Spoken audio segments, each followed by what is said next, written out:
It's time for another edition of the Improbability Engine. I'm Will Aubrey here with my buddy Joe Darnell. And as always, we start with our moment of what?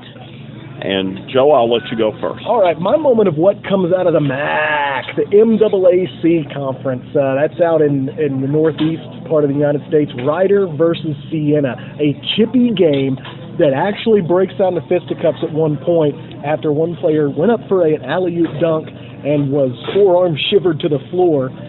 Some would call that a hard foul. Others would call it a good foul. In the end, it doesn't matter. So what happens? Well, one of the coaches takes his team off the floor at the end and refuses to shake hands. Now, that unto itself is not crazy. They've already been fighting, right? The other coach goes through and pantomimes handshakes down the entire length of the other team's bench. I just watched that and I was like, wait, do what? I'm telling you, it's a crazy world, Will. It's a crazy world. My moment of what? I watch a lot of YouTube. You can watch TV shows, all kinds of things Absolutely. on YouTube. Anyway, at the top, it always pops up recommended, okay? Right. Recommended videos. And so I saw this, and it was the greatest comeback ever. So, I gotta watch that. And so, you turn it on, and it's a race. Okay. Like, it looks like maybe it's a 5,000-meter race, something like that. And there's this girl, and she's probably 100 yards ahead of the girl in second, who's maybe 15 yards ahead of the girl in third. And then there's another girl in fourth, maybe 50 yards further back. And they've got a lap and a half to go. And so, I'm thinking, okay, the girl that's in second 100 yards from behind, makes up 100. She's going to make up 100 yards, and that's what it's going to be. No. The girl that wins it is about 300 yards behind and isn't even in the picture when the race starts. And she comes, well, the announcer said she came from the depths of hell. And somehow she gets up at the finish line and wins the race. It's the most amazing thing I've ever seen. Yeah, that's actually a pretty good one. That strikes me as the similar to the Nevada-New Mexico State game. Have you seen the highlights of that? If you get a chance, watch Nevada-New Mexico State this year. Nevada comes back from a double-digit lead with like 2 minutes left in the game. It's nuts. It's just crazy. And how they do it is, it's insane. It's all the stuff that like coaches the Texas A&M thing last year. Absolutely. Like you watch it and you go, that's what coaches tell you to do. That's why they have you foul. That's why they have you run the plays that you do. But it never works. Right. Never works. Except when it does. So a lot of stuff going on in local sports. Will, what do we got? Well, let's start with Murray State. Absolutely. Go and Racers. The Racers are on a roll. They're 4-1 in conference play. And, right now, they look like they might be one of the 2 or 3 best teams in the Ohio Valley Conference, and maybe even the best team. I think that's probably right. I mean, if you're looking at a combination of scoring and athleticism, you got guys like Miller and Stark for Murray State that there are not a lot of guys in the league that have either one of those guys, let alone have both of them on the same team. I think if you're going to pull the reins back and say, well, maybe not, you look at, depth. Who's their third scorer? Who's the consistent other guy? And of course, Jones has been playing very, very well here recently. Is that a trend or is that an outlier? I don't know. I like what I'm seeing from the guys though. They're starting to have fun. There was a video on Twitter and Facebook from a reporter at WPSD who was about ready to do a stand-up alone after their win against SIU Edwardsville, and some of the players, some of the young guys, and some of the older guys were in the background just goofing off and clowning after the win, and that's what you've got to have. You've got to have chemistry in order to be any good. And I think they're starting to develop that, and that's a great thing. I'm hoping they can continue that and maybe develop a second post scorer or maybe another perimeter scorer. Who knows? Well, a couple of things leap to my mind. Bryce Jones shooting 60% from three-point range in Ohio Valley Conference play after he was shooting about 29% from three-point range in non-conference play. It's a total night and day turnaround. And I'm working on a story on Bryce for the Racer Insider. I will tell you this, though. I was talking to him about how he turned it around. And he said that he had shot it so badly that he quit shooting in practice, quit coming for extra practice because he wasn't shooting it well in practice, and he was just disgusted. And Aubrey Reese, who's an assistant for the women's team, told him... And a racer legend in his own right. Indeed. Told him, just get back to what you do. Come to practice, shoot extra the way you did last summer. Just get back to what you do and don't worry about it. It'll be okay. And that really seemed to make a big difference for Bryce. Here's the other thing. If you look at the last couple of games, Terrell Miller, he's still shooting a lot of threes. Yeah. But he's taking more twos than he had earlier in the season. Now, that translates to more total shots. It seems to me that what they're doing is they're using Jones to set high post, not Jones, they're using Sanchez to set high post screens. And that frees up the low post for Miller when they want him to go down there. Right. And right now, that has given them a low post threat. So, in a way, they've kind of solved the two problems that they had. They didn't have a two-guard. Right. Bryce, during conference play, has been that guy. Right. They didn't have a low-post scoring threat. They decided to stop trying to turn Sanchez into that guy, and Miller has become that guy. So, in a way, they've solved those two problems.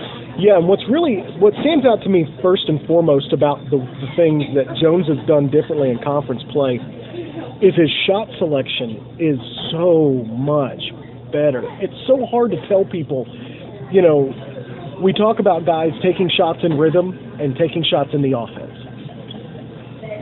Earlier in the year, you didn't see a lot of that from either Terrell Miller or Jones. Now, they're both good basketball players in their own right. But you've got to shoot in rhythm, and you got to shoot in the offense. If you don't do that, first, you're not going to get rebounds if you miss it. You're going to miss more than you hit because you're not using your muscle memory. It's just a cacophony of bad things that happen when you're not shooting in rhythm and not shooting in offense. What you're seeing now is Miller's taking more threes, or he's taking as many threes as he has all year, but his three percentage has gone up because he's taking good threes. Right. Jones is taking great threes. I mean, you're talking about he's the outlet valve now. When the defense collapses on the post or when they collapse on Stark or something of that nature, he's the kick-out option. He's wide open. Now, mind you, he's not a big guy, 6 foot tall, and he's got a fairly low release on his jump shot. But if he can get a shot off, it's the purest jumper I've seen from a guy his size. It is a 12-6 rotation. It looks good. And I've seen him, not in games, just, when he's shooting, I've seen him hit shot after shot after shot where the net barely moves. Absolutely. He has the ability to shoot it very well. Absolutely. Now, as far as shot selection is concerned, he was making a mistake earlier in the season of forcing some shots. Absolutely. Was he open? Sort of. On some of those. They weren't bad shots. But they were, instead of being shots where he was open off of ball rotation, they were shots where he had the ball and he was 22 feet away, 23 feet away. He was going to have to shoot over somebody's outstretched arm, but he could sort of see that he was kind of open and he took the shot. You can't do that unless, some people can't do that. Jonathan Stark can do that. Jonathan Stark can do that. But he's one of very few people, Jonathan Stark and Isaiah Cannon. Absolutely. And you know what? That's a big thing. You're seeing now, I think you're starting to see a little more cohesion on the offensive side. And once you see that cohesion, we've had guys who could score. That's not been the question. I mean, Stark has shown all year long he can score. Miller has shown in a high peak type of beta that he can score. I mean, he can score in bunches. That guy is he's a basketball player. Jones has shown he can score. But what we haven't seen was a cohesive offensive unit that incorporated all three of those guys in a way that maximized what their skill set is. And I think that's been something that the coaching staff has done a very good job in, is just tweaking the offense, getting the guys in the right position, keep pushing in that direction, get it kind of taken care of, and you're starting to see the results of that now. And they may be playing better defense. I'm not 100% sure about that. If you look at three-point percentages from their opponents, in non-conference plays around 35%. In conference plays around 32%. That's not a big difference, but it's a slight improvement that they've made. Now, there are still times that make you want to pull your hair out. Absolutely. There were two possessions against Eastern Illinois last week where Eastern Illinois player sets a screen. Right. The guy with the ball dribbles from the right wing to the top of the key, and both Murray State defenders follow him to the top of the key. So when he throws it back to the screener, he's completely wide open. Right. And of course, he buried both of them. Right. Yeah. And some of that is it's going to be a work in progress. That's what we've got to understand on defense. But as I've been saying this all year long, anybody who'll listen, basketball is made up of three main parts: offensive ability, defensive ability, and rebounding. Now, rebounding is pervasive. It's the third leg on the stool. You can win with any two of those three. You know, you could be a great offensive team and a great defensive team and not be a great rebounding team, and you'll still win a lot of games. You can be a great defensive team who rebounds really, really well and not have to be a great offensive team. I think you could look at some of the early Billy Kennedy teams that won some games on sheer defense and rebounding. That was it. Their offense was a run-out layup or, 35% offensive set. You know what I mean? It's not great. This team has had offensive ability, but it hasn't been able to rebound, and it hasn't been able to play defense consistently. And you've seen some losses that have happened because of that. I think what you're seeing as an improvement in defense is actually an improvement in rebounding. It's a much easier thing to do to play defense one time and then get a rebound and go play offense. It's much harder whenever you play defense for 20 seconds. They put up a shot that might not be a good shot. They miss it. You've got the miss, but you don't get the rebound. They get the ball and reset. That is absolutely detrimental to a team that's a weak defensive team. And we have a team that is not great on the defensive end, and that's okay. You try to be the best you can in that. You max it out as much as you can. You work on it. You get better.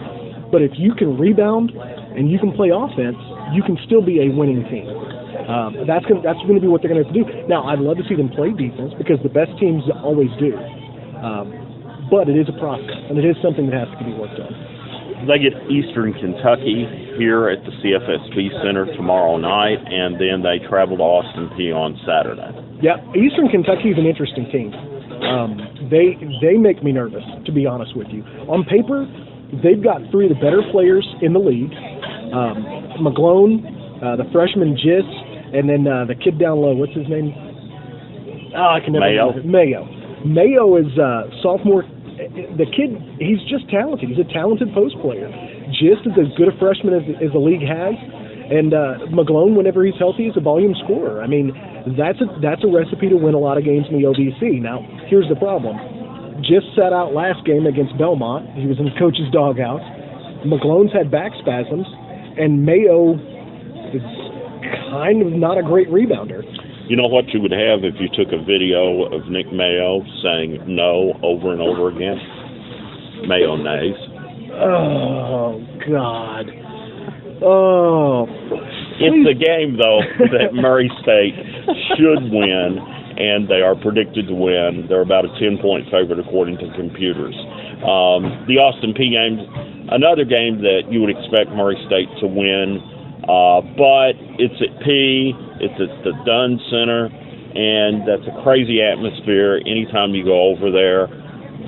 So who knows? But if they can go to 6-1 in conference play this week, you got to love that. Absolutely. And if you'd have told me starting out, oh, hey, there's a chance Murray State goes 6-1 in conference play after the non-conference portion of the schedule was over, I'd have taken it. I'd have said, sold. Don't, whatever you want, you can have it. I'll take that.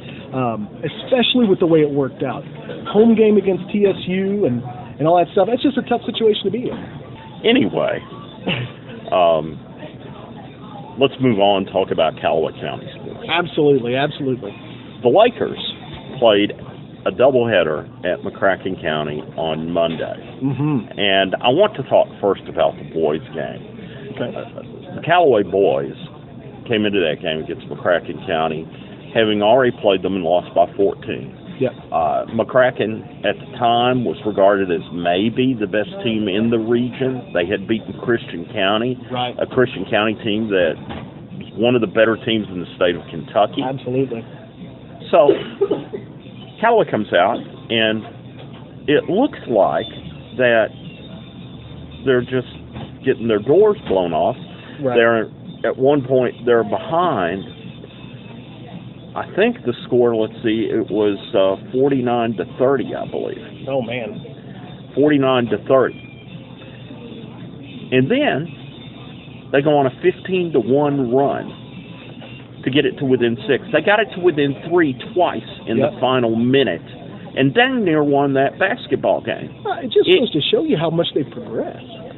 And they did it despite having to play without 2 of their best players for much of the game. Peyton Johnson was in foul trouble most of the game. Yeah. He didn't get to play a whole lot. And down the stretch when they cut it to 3, Camden Price had gone out of the game. It was absolutely incredible. Absolutely right. And you know what? It just goes to show you that you're dealing with guys with a lot of heart. I mean, because that's a lot of what that is. Whenever that adversity hits you, how do you respond to it? If you respond to it by finding another level, leaning on guys that you've never leaned on before, or, do things they normally wouldn't do, that's a big deal. If you can do that, you can be successful. And this basketball team, they're interesting, man. They're going to be good. The Callaway boys also beat Murray High on Friday, and I think they've beaten Murray something like 34 of the last 39 times they've played them. As much as people might want to talk about Murray's dominance in football, the Callaway boys have been dominant in that series in basketball. Absolutely. The Callaway girls played well for a quarter on Friday against Murray High, but then it got away from them. But kind of to be expected. As good as Murray's one of the top 5 teams in the state. I don't care what anybody says. They're really good. Then, on Monday, over at McCracken County, everybody told me, well, it's going to be closer than it was last time. Callaway had beaten them by 28 the last time. It's going to be closer than it was. McCracken's gotten better. The Lady Lakers came out and won by 35. The Lady Lakers are really starting to find their stride. I think they're one of the more dangerous teams. If you're looking at God, if they can get out of the 4th district and get into Region 1 tournament, they got a puncher's chance to upset some people. I think they're probably the 4th best team in the region. I think that's right. They get another shot at Grace County on Friday, and that game will be at Callaway. Now, the last time they played Graves, they lost by 11, but they didn't have Charlie Settle. Yeah. So, we'll see. But I've been really happy with the way things have gone for both the Callaway boys and girls lately. Now, one thing I want to mention, though, about the games against Murray on Friday. Kudos to Rochelle Turner, the coach of the Murray girls. One of our former Callaway County Lady Lakers, Alex Arnett, as many people know, has stage 4 cancer. Yes. And she has been struggling with that. Yes. Been going to St. Jude's for treatment, all of that. They had shirts printed up, Alex's Army. And I may tear up when I talk about this. But Rochelle, she got shirts for her team, and they all came out wearing Alex's Army shirts. I thought that it was awesome, an awesome show of community and solidarity. And I didn't get the chance to talk to Rochelle, but I told her husband Travis, I said, make sure to tell Rochelle that I'm very proud of her and proud of our community for her having done that. Well, it just goes to show you that what we have in this community is pretty special. That's the kind of class act that we seem to find more and more often whenever we deal with Murray versus Callaway. And of course, it's a rivalry. It's as much a rivalry as 2 siblings going at it, and each has a chip on their shoulder, wanting to prove something and wanting to do something that they've never done before. But you see what at the heart of what it really is, and it's a community. We're all in this together, and when the chips are down, that's how you know somebody's true character. And at that point, the Murray Tigers didn't have to do that. They didn't have to. They had nothing to prove, nothing to gain from it, and they did that because they wanted the rest of the community to know, hey, it doesn't really matter. This game doesn't matter. I mean, win or lose, it's great. We want to have that. That's all great and all, but there are things that are more important. And any time that you can have a coach and a staff and a team come together and realize, hey, there are things even more important than preparing for this game and winning this game and even playing this game. I think that's a testament to a high character group and a group of people that I'm proud to say live in the community that I live in, and that just makes me very happy. Anything else on sports? You know what? No. Looking forward to the Murray State game on Thursday. We're into those points where every game matters, every game's important, and hopefully the Racers turn up and can take care of business and get 2 more wins this week. All right. That brings to a close this edition of the Improbability Engine.